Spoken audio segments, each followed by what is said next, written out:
Hello and welcome to your first lower intermediate viol lesson on the bass viol.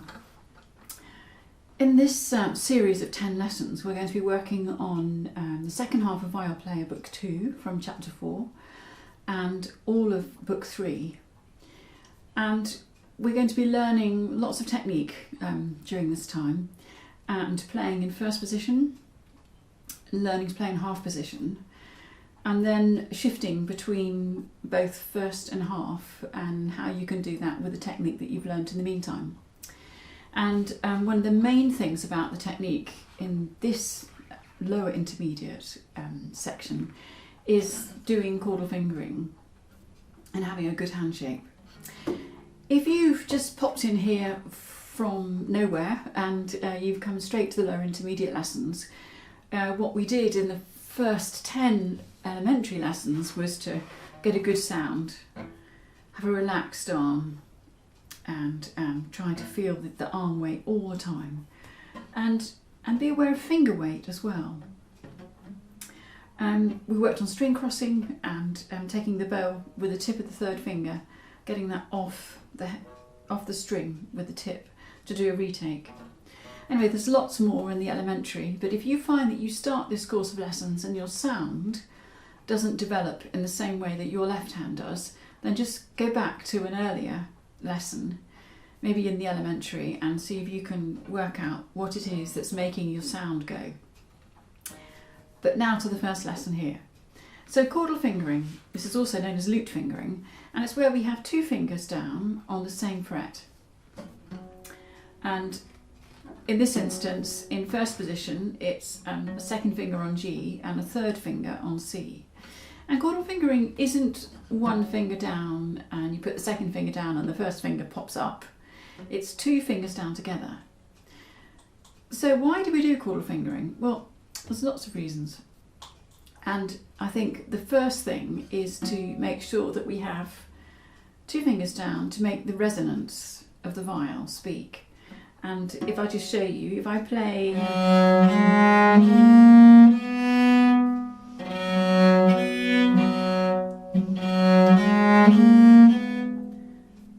the idea is that you can still hear a bit of that G, the resonance of the G. If I now take the G off, it just sounds different. And you can hear the finger move across the string. So that's one reason why we do chordal fingering. And another reason is that this is really the basis of a lot of technique. And whether you're holding one finger down here and playing up here, because what we're trying to do always is to hold fingers down to make the notes at the bottom resonate, particularly as bass players. So I wouldn't do this. And I know this is a bit advanced, but it's the whole point of this technique, and it's incredibly important that you get the hang of this. Anyway, if we look at Viol Player Book 2, chapter 4, which is on page 32, you can see there's some exercises there based on C and G. So one of the things that we did in the elementary lessons was to put the left hand on without looking, by bringing the arm up and round. So I hope that's going all right if you've come from the elementary. So when I put my third finger down, can you see how I'm turning my hand back slightly? I'm not doing this. If you did this, I might have to call you a chicken. In the same way that if you do this, I might have to call you a chicken. But it's really not that. It's much more a wrist up, like this. And one of the exercises at the beginning of book 2 is to get your fourth finger on the E string and play the open string above, and be able to play those without one string interrupting the other, your finger interrupting the other string, and then to put your bow up here just to check your hand shape. And of course, if you've got that nice hand shape, doing chordal fingering is easy. So if we look at exercise 1, put your left hand on and get your hand shape. Don't bring your arm down too much here, because then it puts too much of an angle here, and then you'll find that you'll get a bit of pain there. So whether you're looking at the back of your hand here pointing upwards, your arm is It's just hanging off the back of your hand. Okay, so let's have a look at number 1. Here we go. 2, 3, 4.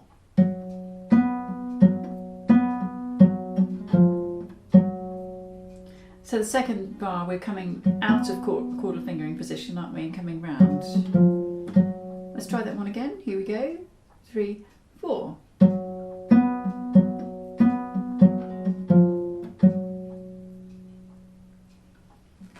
And let's have a look at number 2. And it's a really good idea to practice this pizzicato to begin with, because it really tests whether you've got your fingers on the fret and making a good sound, a good ringing sound. Okay, here we go. So this is number 2. 3, 4.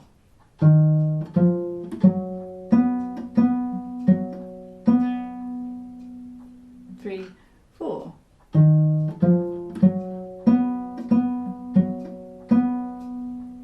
And I'm a great one for practicing things with your eyes closed, to get to learn the muscle memory and how does it feel in your body. So why don't we do number 2 with our eyes closed?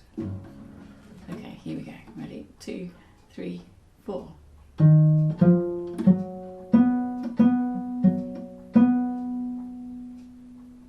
It's always different when you close your eyes, isn't it? Anyway, so recognising chordal fingering.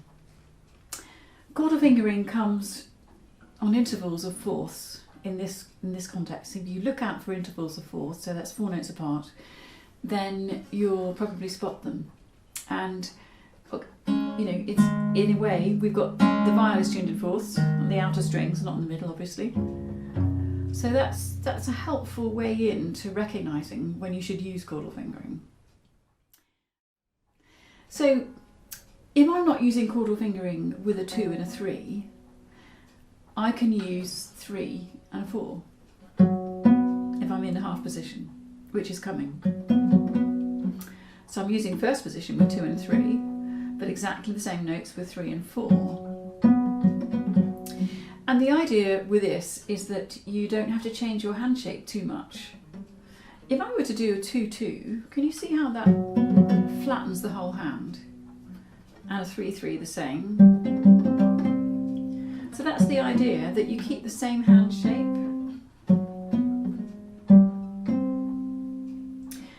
You're allowed to do a barre with 1, and you're allowed to do a barre with 4. But not with 3, and not with 2.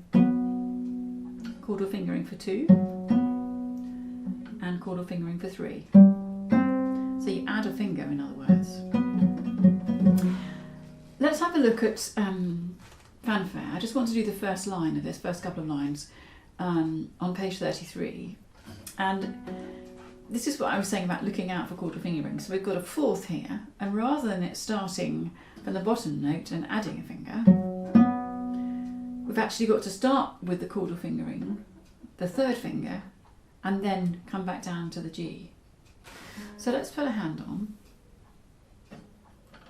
find G, find C, and that's your starting place.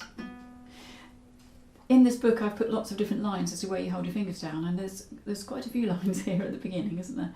So by the time you get to the E, you should have got your third and second finger down and your first finger at the top. Anyway, let's play this together. Here we go. 3, 4.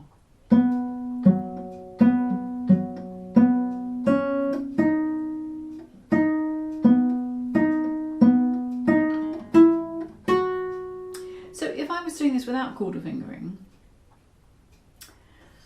I'd do that. And then I could put a 2 on this C. But because I'm doing chordal fingering,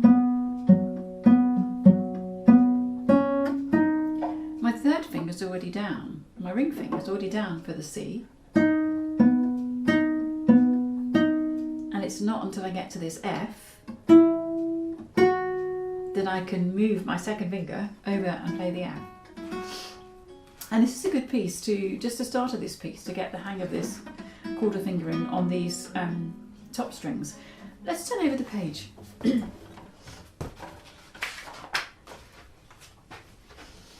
Now, I mentioned recognising chordal fingering and intervals, and as for a bass player, this is really important and so useful.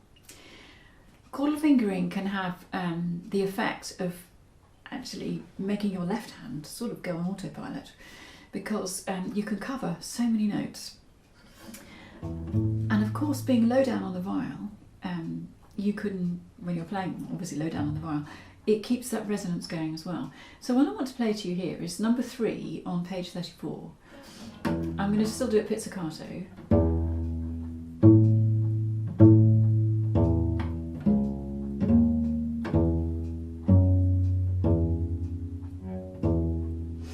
Now I'm going to do it with a bow so you can hear this.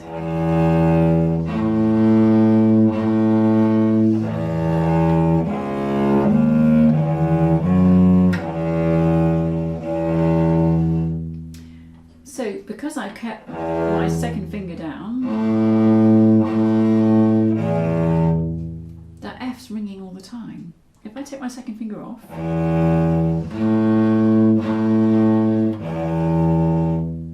it's not so resonant, is it?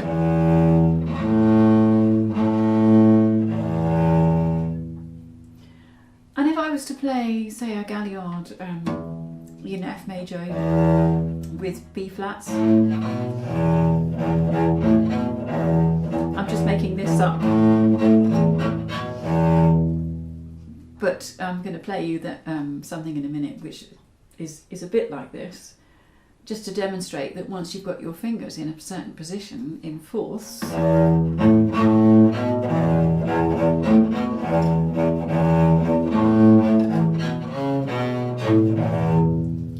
when I've got my F and my B flat down, they're staying down and it feels really secure, and all I'm doing is string crossing. So if I play you the beginning of the Galliard of Albati in D minor, you'll see what I mean.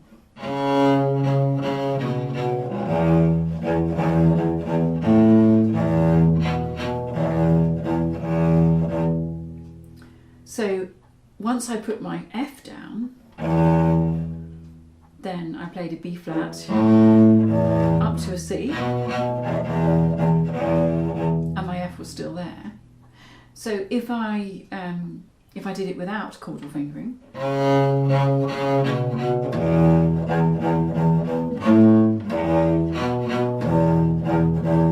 you can.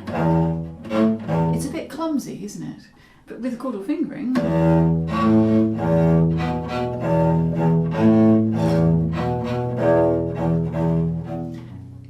it's lovely. The resonance just flows through, and it's not clumsy at all. So when you're playing bass lines, really look out for intervals or fourths. If you're sight reading things, look out for those intervals, and just take a minute to think about, oh, can I add a finger there?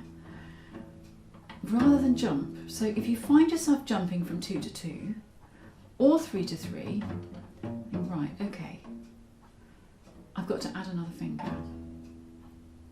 And of course, when you're further down the bottom, your hand's further up and round. Around here. Let's look over the page again. And I just want to show you how your hand position changes. This is page 38, and it's the Rondo number 22. And I chose this piece specially. Oh, and in this book, these brackets are to show you that the notes are on the same fret. And I chose this piece specially because I wanted to get that fourth finger round, and just to learn the feeling of doing chordal fingering and then coming round.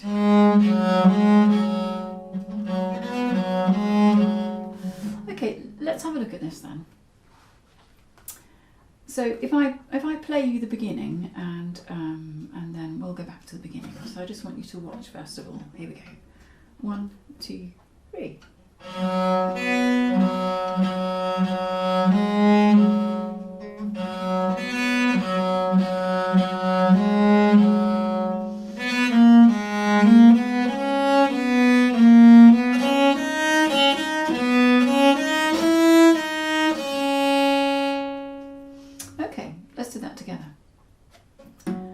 So when you play the repeated Gs in the first bar, you've got to move your hand round so that you're ready to get that fourth finger. Here we go. 1, 2, 3.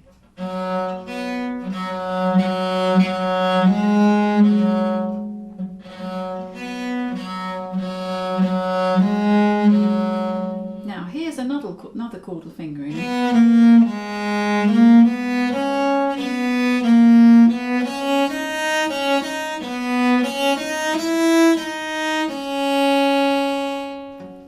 So that feeling of going from here with your hand up and round.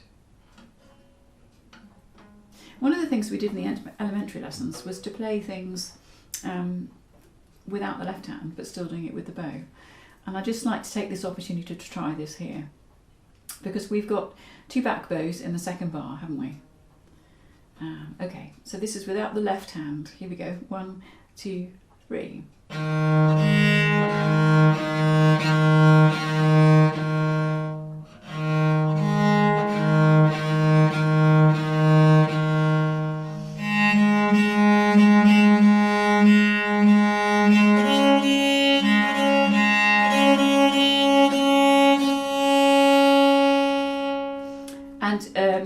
Maybe you got it, maybe you didn't, but there's a few things there to think about, isn't it, in terms of string crossing.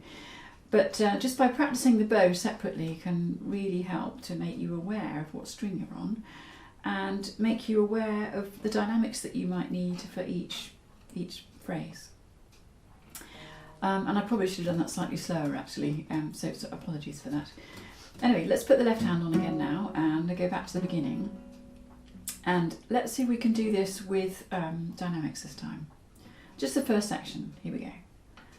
And I'm starting sort of here, because I only want a crotchet's worth of bow. Here we go, 1, 2, 3.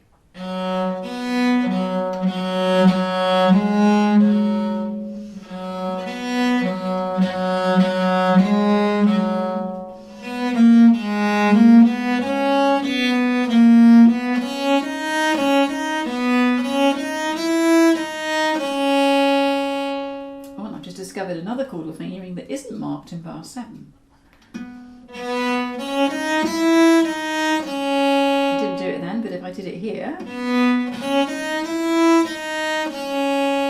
so you can see that interval of a fourth from the C. I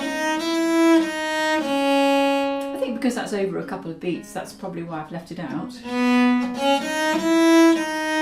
But you can play it with a chordal fingering. And the more you get into chordal fingering, you find sometimes the simplest melody can actually be quite complicated in terms of fingering. But the sound is amazing, it's really worth it. Okay, let's have a look at the second section now. So this is bar 9, last beat. Here we go. 1, 2, 3.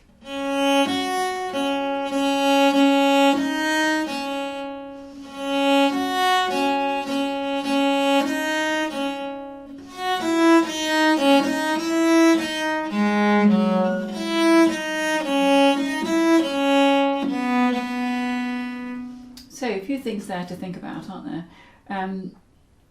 Chordal fingering in bar 15, it's marked with a bracket and it's across 2 strings.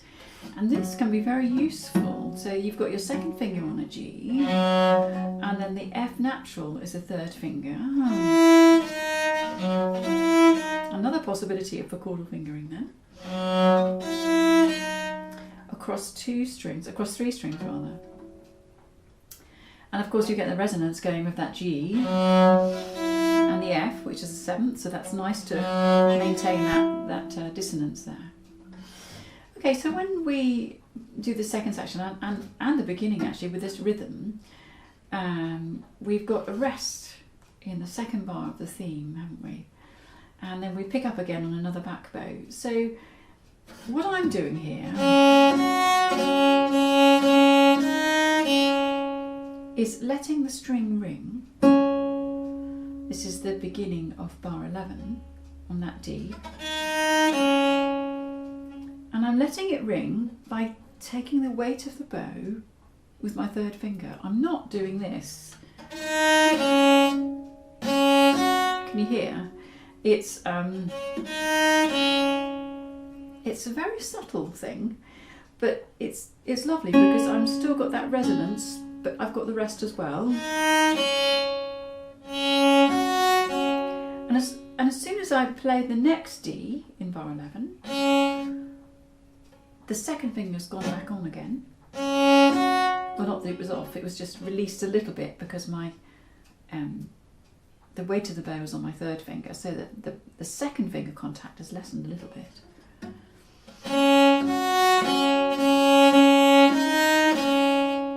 So you can hear that resonance.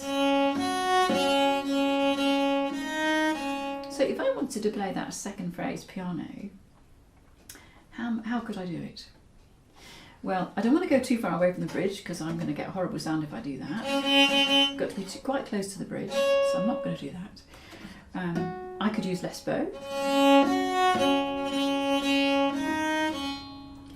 And the other way I could do it, of course, is to support the bow hair with my third finger for that entire phrase. So these fingers on the bow hair here, you could think about the second finger as being a loud finger and the third finger as being a quiet finger. And later on in book 3, I call this finger the refining finger, because that seems to me that the second and third finger, when they work together, completely refine the sound.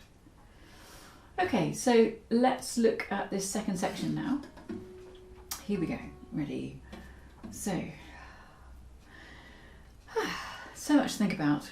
I try to point out this in every lesson actually, that when you're learning new things, you're concentrating, and it's very easy for this to happen and that to happen, and everything gets tight.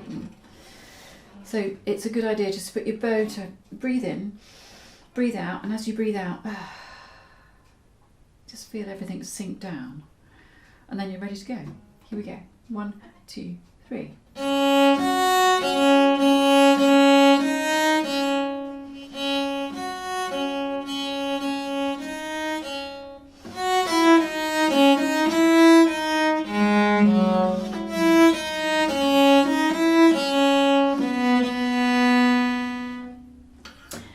So what I realised then was that in bar 14, when I played that E, I held the E on, and that was the distance I measured from that E to the G going across the strings.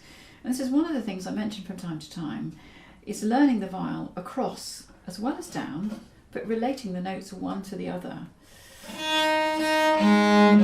which is helping me set up this chordal fingering